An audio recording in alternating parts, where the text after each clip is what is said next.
పరాభవ నామ సంవత్సర పరమార్థం. పరాభవం అంటే తిరస్కారం, అవమానం అని అర్థం. ఈ కొత్త సంవత్సరం పరాభవ నామంతో పరిచయం కాబోతోంది. ఆ పేరులోనే పరాభవం ఉంది కనుక అవమానాలు ఎదురవుతాయా అనే అనుమానం ఉంది అందరికీ. ప్రభవాది 60 సంవత్సరాల్లో 40వ సంవత్సరం ఈ పరాభవ నామ సంవత్సరం. పరాభవం అనగానే ఓటమి, అపజయం అనే అర్థాలు ఉంటాయి కాబట్టి కొంచెం భయపడడం సహజంగానే ఉంటుంది.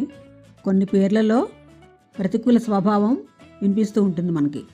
అలాంటి వాటిలో పరాభవం కూడా ఒకటి. పేరుని బట్టి ఉండదండి, సంవత్సరంలో అదొక పేరు అంతే. అలాగే సుందరి అనే పేరు గల వాళ్ళందరూ అందంగా ఉంటారా? ఉండరు కదా. అలాగే ఇది కూడా. బ్రహ్మమానస పుత్రుడైన నారదుడు ఒక సందర్భంలో ఐహిక సుఖాలయందు ఆసక్తుడై స్త్రీరూపాన్ని ధరించాడు. వివాహం చేసుకొని 60 మంది సంతానాన్ని పొందుతాడు. సంసారం అనే కాసారంలో మునిగి తాను బ్రహ్మర్షిని అనే విషయాన్ని మరచిన సందర్భంలో మాధవుని మాయతో నారదుడి సంతానమైన 60 మంది మరణిస్తారు. పుత్రశోకంతో ఎంతో దుఃఖిస్తున్న నారదుడికి మాధవుని అనుగ్రహం లభిస్తుంది. కానీ తనను వీడని వాత్సల్యానురాగంతో తన సంతానం పేర్లు లోకవిఖ్యాతం కావాలని నారదుడు వరం కోరుకుంటాడు. ఆ 60 పేర్లే సంవత్సరాల పేర్లుగా వ్యవహరిస్తున్నామనేది పురాణ గాథ. మహాజ్ఞాని అయిన నారదుడు పెట్టిన ఈ పేర్లకు లోకనాథుడైన శ్రీమన్నారాయణుడి ఆమోదం కూడా ఉన్నందున వీటికి బాహ్యార్థం మాత్రమే కాకుండా పరమార్థం గ్రహించే ప్రయత్నం చేయాలి. జీవితం అంటేనే జయాపజయాలు, సుఖదుఖాల మేలీ కలయిక.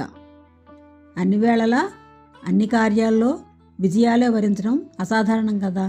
అప్పుడప్పుడు పరాభవం తప్పదు. నిజానికి ఇది అవసరం కూడా. ఎప్పుడూ విజయాలే ఉంటే దాని అనుభూతి కొన్నాళ్లకు సన్నగిలుతుంది. పరాభవం తర్వాత వచ్చే విజయం రెట్టింపు ఆనందాన్ని ఇస్తుంది. అందుకే ఒక మహానుభావుడు ఇలా అంటాడు: గెలుపు నిన్ను ప్రపంచానికి పరిచయం చేస్తే ఓటమి నీకు ప్రపంచాన్ని పరిచయం చేస్తుంది అని. ఈ సందర్భంలో మహాభారతంలోని ఒక చక్కని ఉదాహరణ మనం గుర్తు చేసుకోవచ్చు. కుంతీదేవి జగద్గురువైన శ్రీకృష్ణ పరమాత్మను ఉద్దేశించి, ఓ దేవా, నాకు ఎల్లప్పుడూ కష్టాలు కలుగజేయి అని ప్రార్థిస్తుంది. కష్టాలు ఉన్నప్పుడే నీ నామస్మరణ ఎక్కువగా చేస్తాం, నీ దర్శన భాగ్యం కలుగుతుంది అని చెప్తుంది. జీవితం వడ్డించిన విస్తరలా ఉంటే బ్రతుకంతా పూలబాటే. అయితే భగవంతుడిని మరిచే అవకాశం కూడా ఉంటుంది. విజయం మత్తు లాంటిది. ఈ మత్తులో మునిగి మైమరిస్తే గమ్మత్తుగా ఓడిస్తుంది. కలవరపాటు కలిగించిన పరాభవం పాఠం నేర్పుతుంది. గెలవాలనే కసి, పట్టుదలను, స్ఫూర్తిని రగిలిస్తుంది. పరాభవనామ సంవత్సరం కూడా మనల్ని సన్మార్గంలో నడిపించడానికి ఈ పేరుతో వచ్చిందనే సకారాత్మక ధోరణితో మనమందరం ముందుకు సాగాలి. అంతేగాక లోతైన విశ్లేషణ చేస్తే ఎవరికి పరాభవం కలుగుతుంది? దుర్బుద్ధీనాం పరాభవం అంటే చెడ్డబుద్ధి గలవారికి పరాభవం. అహితకారిణాం పరాభవం కీడు చేసేవారికి పరాభవం. అశాంతికారిణాం పరాభవం అశాంతిని సృష్టించే వారికి పరాభవం. చెడ్డవారికి చెడు చేస్తుంది తప్ప మంచివారికి దీనివల్ల మంచి జరుగుతుంది. అందువల్ల ఈ సంవత్సరం గురించి మనం భయపడవలసిన ఏమీ లేదు. ఆధ్యాత్మిక కోణంలో చూస్తే పర అంటే అమ్మవారు, భవ అంటే ఉండు అంటే అమ్మవారికి సమీపాన ఉండు అనగా లలితాదేవిని నిత్యం ధ్యానం చేసుకోవాలని అర్థం. పర అనగా అమ్మవారు, భవ అనగా ఆవిర్భావం, ప్రకృతి చైతన్య స్వరూపిణి అయిన పరాశక్తి ఆవిర్భావం. ఈ నూతన ప్రకృతి శక్తి ఆవిర్భావమే పరాభవం అని అర్థం.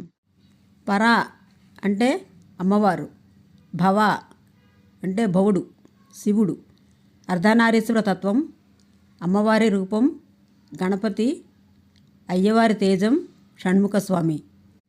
ఈ సంవత్సరంలో శివపరివారాన్ని సేవించడం ఉత్తమం. అందరూ స్వధర్మాచరణ చేస్తూ ఆత్మవిశ్వాసం పరమాత్మ విశ్వాసాలతో ముందుకు సాగితే పరాభవ నామ సంవత్సరం పరిపూర్ణమైన విజయాలకు వేదికగా మారుతుంది. పరాభవోస్తు శత్రువునాం ప్రజానాం జయమంగళం లోకానాం క్షేమమారోగ్యం పరాభవ ముఖే భవేత్. శత్రువులకు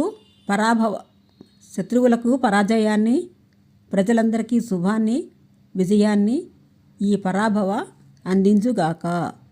సస్యశాలి మహీసర్వ దేశోయం క్షోభరహితః శాంతిరస్తు శివం చాస్తు పరాభవ శుభే భవే. దేశమంతా సస్యశ్యామలంగా పాడి పంటలతో విలసిల్లాలి, లోకమంతా శాంతితో వర్ధిల్లాలి. సమస్త శుభాలను అందించేదిగా ఈ పరాభవ ఉండాలని ఆశిస్తూ సమస్త సన్మంగళాని భవంతు. షడ్రుచుల సందేశం జీవిత తత్వం. ఉగాది పచ్చడిలోని 6 రుచులు ఈ సంవత్సరానికి మరింత అర్థాన్ని ఇస్తాయి. వేప పువ్వు చేదు, జీవితంలో వచ్చే ఎదురు దెబ్బలను తట్టుకునే ధైర్యం. బెల్లం తీపి, ఆ కష్టాల తర్వాత వచ్చే తీపి ఫలితం. చింతపండు పులుపు, జీవితంలో ఎదురయ్యే ఆశ్చర్యకరమైన సంఘటనలు. మామిడి వగరు, కారం ఉప్పు, కొత్త అనుభవాలు, భావోద్వేగాలు మరియు సమతుల్యం. ఈ పరాభవ నామ సంవత్సరంలో మనం ఎదుర్కొనే ప్రతి అనుభవం మనల్ని మరింత దృఢంగా మారుస్తుందని ఈ షడ్రుచుల ప్రసాదం మనకు నిరంతరం గుర్తు చేస్తూనే ఉంటుంది. మీ అభిప్రాయాలను కామెంట్ల రూపంలో తెలియజేయండి. ఈ వీడియో నచ్చితే లైక్ చేయండి, సబ్స్క్రైబ్ చేయండి, షేర్ చేయండి, కామెంట్ చేయండి.